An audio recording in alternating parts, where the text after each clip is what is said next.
one is just basic hitting. Come on this way, Sensei. If I hit, and my mind is, I'm going to punch this guy in the chest. Okay, he can take those all day long. It's superficial. But if I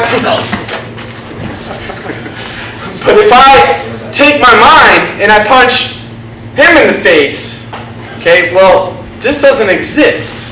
Energy is going to go through this anywhere over there. Just like board brain, you have to get room to generate speed, power, velocity. You can just do it from touching. Tighten up. Okay, and it just goes in. It's a whole different feeling. So if you're saying, like in other words, when you go to push somebody off, which I don't recommend, but if you do, instead of going like this, it's more of like a listen. And it's a whole different intent. My mind on that second push was, I visualized his vertebrae doing this out of his back. That was just what I envisioned. So when I pushed, that's what I saw, and that's what happens. It's the mind goes through it. Same thing. When I go to hit the face, the head, I'm not thinking I'm punching the jaw. I visualize the brain going whoo and bouncing off the cranium. That is going to go deeper into the head than if you just go wham. I've seen people get punched, from downtown, whoa, pow, just like, but they're still here. They're still on their feet. Where I've seen other people, and it's usually internalists, where they'll just touch your head and go, whoo, and it just goes, boom, and they drop. That's the power of intent. Very important. Simple stuff like just going here and dropping it through the body. Okay, it feels like your organs are going to come out the backside. Little stuff like that. Slapping and hitting, like for example on that arm jack. Come on, you can say, sir. So when I come this way, I would go here into the kidney. Now, because I'm hitting the yang side of the body, what happens? So I look for my reaction. Now I got this technique all to myself. Right?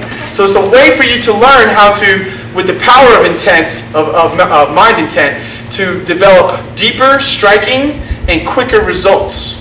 These are all little examples of that. Okay, so I'm going to do a little something real quick on the ground because I like to ground fight or grapple. So I'll show you guys how I apply that this way too. Okay, so like some of the things that we'll do is like basic sleeve control. Let's say like we'll go down and cover my guard, and then a lot of times, let's say he powers through and gets to your feet.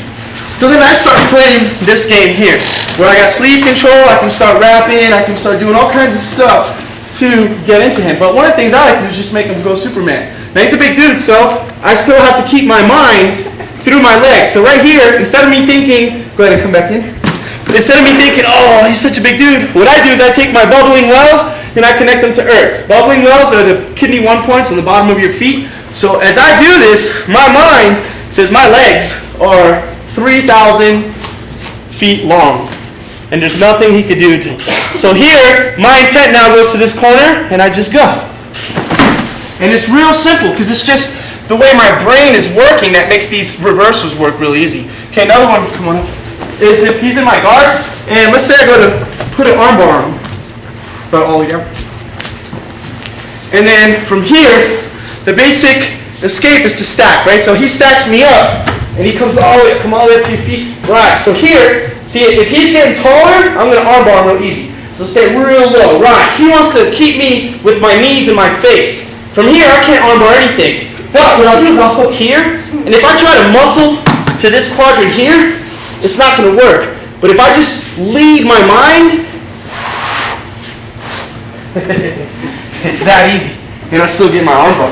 Okay, so come on back to that again. That's a really, really neat way to show mind intent. So I'm here, he left his elbow out, boom, he stacks. My knees are in my face. There's no way I'm going to arm bar him because I have to extend my body to get it. So I'll get a hook. Now from here, since I want you to try to defend this quadrant here. So as I try to go, see where his post is? But watch, if I just relax, timber, and it goes. See? So right there, Sensei, did you feel any kind of muscle pressure or any kind of pulling? So all I did was I basically put my mind here to the point where it's like everything just started going that way. And it was very difficult for him to defend that because it's not strength on strength. It's a whole different energy exchange. It's not kinetic in a physical sense. It's kinetic, or it's energetic in a non-tangible way. So thank you, Sensei. Very good.